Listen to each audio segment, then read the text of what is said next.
I'm going to be showing you how to use a frosting sheet, how to color your frosting sheet. So if you don't have a printer and you're curious about this product, well, you don't necessarily need a printer. You can color these and then cut them out with scissors or with scrapbook punches and use them for decorating your cakes or cookies. So here's a white sheet, and I'm going to do a base coat of gold, the non-metallic gold. There's two kinds Americolor makes. Here it's called Gold Sheen, and here is just flat out gold. And so for a little bit more color, I'm just going to top, like just give it a base, of some actual color, and then we'll come in and put the shine on it. So a light dusting, try to get even color. So here I'm going to need a few more drops. Try not to oversaturate, like wet your paper. You don't want to get it soggy. So there we go. So it's not even. This is just the base for the gold, the shine. So here we go.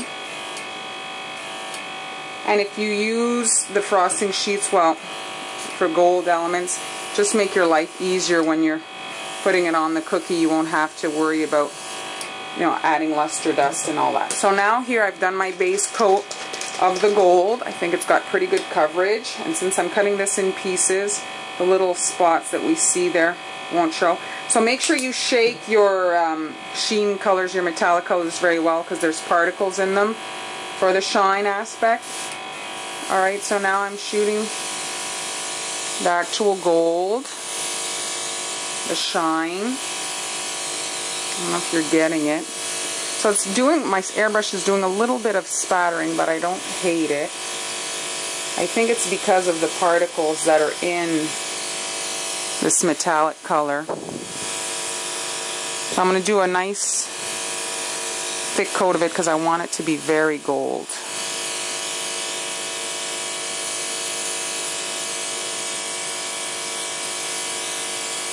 And there we go.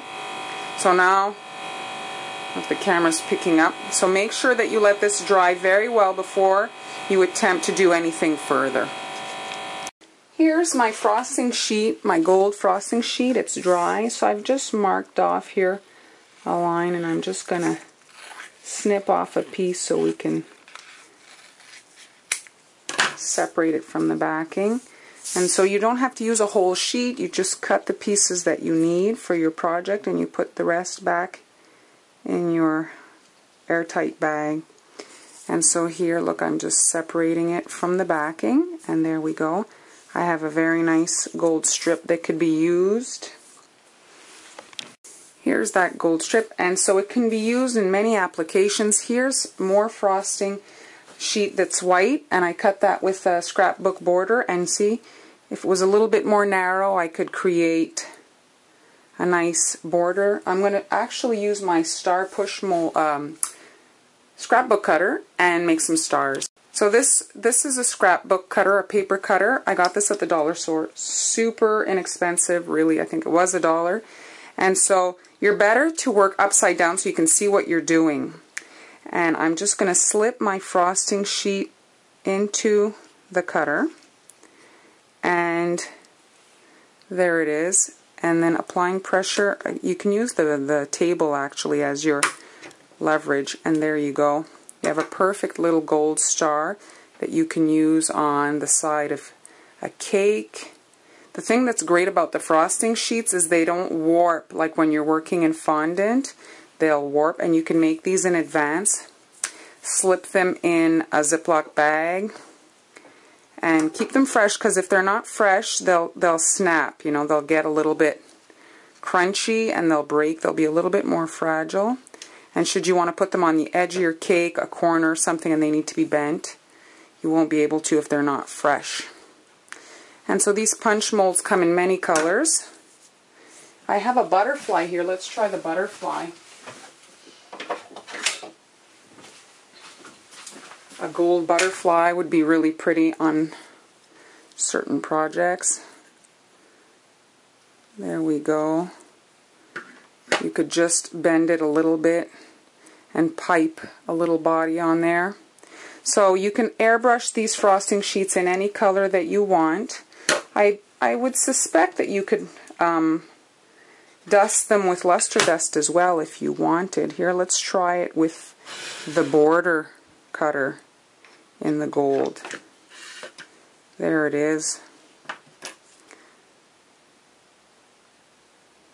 I'm just going to make another section of it. So these scrapbook cutters are pricey, so just get a couple and you can reuse them, or maybe you have a friend that scrapbooks. See here, let's stack the two here together. You see, just a little bit over like that. That's pretty. If you line it up a little bit better there, that could be on the edge of a cake, the edge of a cookie. There we go. The gold is very nice and shiny, and look, I'm touching it. It's not on my fingers. It had dried. It's very good. Just going to show you one last punch. I got this at the dollar store as well. This is super small. They were 3 for $1. There was a heart and a flower in there. And don't throw away any of your scraps, because you can punch just very small areas, you see. So you put it in, and there you go. Just use the table as your leverage to push, and there. You can make up a bunch of those one night while you're prepping for your whatever project, and you can set them aside, maybe put them in between the plastic backing. Save the plastic backing from a frosting sheet. You can fold it in half or cut it to size of a Ziploc bag and place them on the paper, and then put it back in the Ziploc bag to keep them fresh. Because once the airbrush is dry, you should seal them up. See those stars? That would look really nice on a navy blue cookie. And what happens is you're not getting the volume. If you're making these, let's say you decorate in fondant, so you have a fondant base, then you're making fondant stars. It starts to really stack on, thickness-wise, the fondant and the sweetness. This, you just dab a little bit of water on the back, and then you can stick it on, or with a little bit of royal icing, stick it onto your cookie. Here is the tree cutter, flooded in moss green. I've got some electric green in my piping bag, and I'm just going to pipe some straight lines. This is a big tip, might be a 5 actually, just to replicate here like some flower stems right up.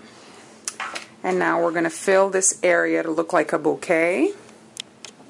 So earlier I showed you how to color a frosting sheet in gold. So here are some, and I showed you how to cut some out with the punches. So here are some frosting sheets that I colored in kind of a blue and purple, and then I luster dusted them, I pearled them with the pearl spray. And now I'm going to just dot some icing all over this so that I can add my flowers. So I've got two kind of shades here. I've got like a pink and a blue, and I'm just gonna alternate the two colors, and you can dot where you're going to place your little frosting sheet flowers. So easy.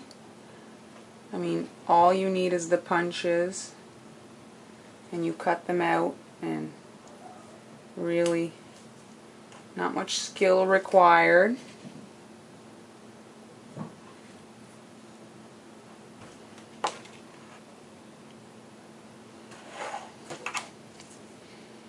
You can put in here. We'll alternate the pink ones.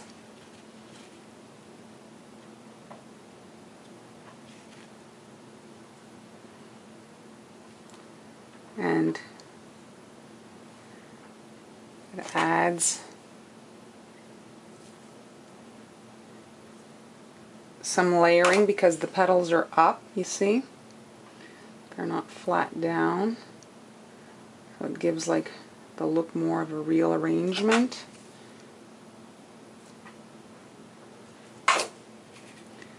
Don't put too many dots so that they crust and then your flowers won't stick.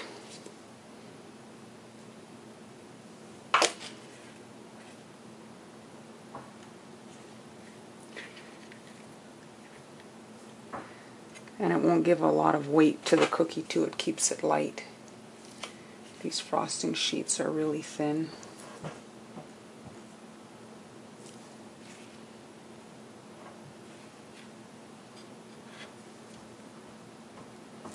And you don't need to, you can really pile them on or you can spread it out, whichever you want, whatever look you're, thinking. And then after you can come in and fill.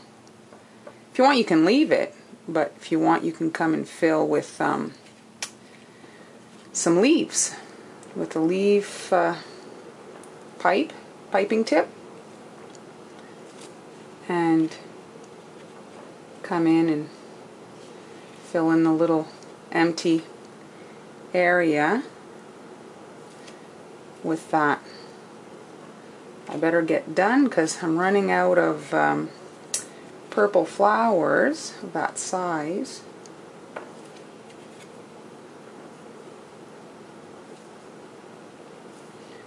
Here, let's use more of these little pink ones.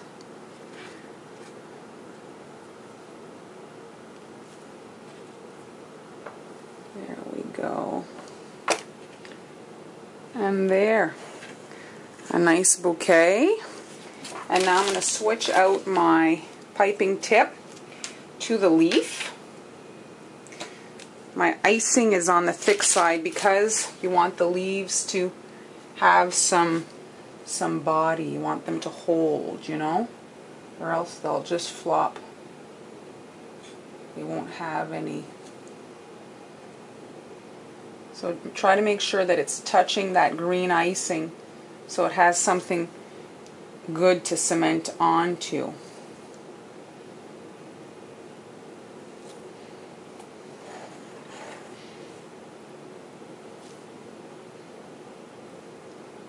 And again, you don't have to do this step. It's up to you.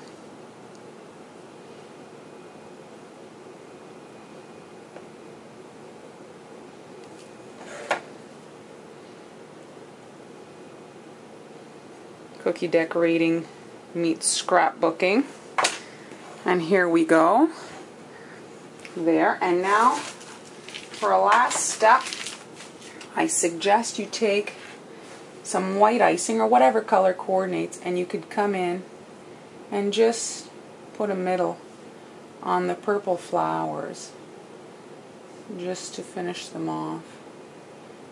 You could do it on all of them, but really it'll keep them a little bit more different if you only center the purple ones.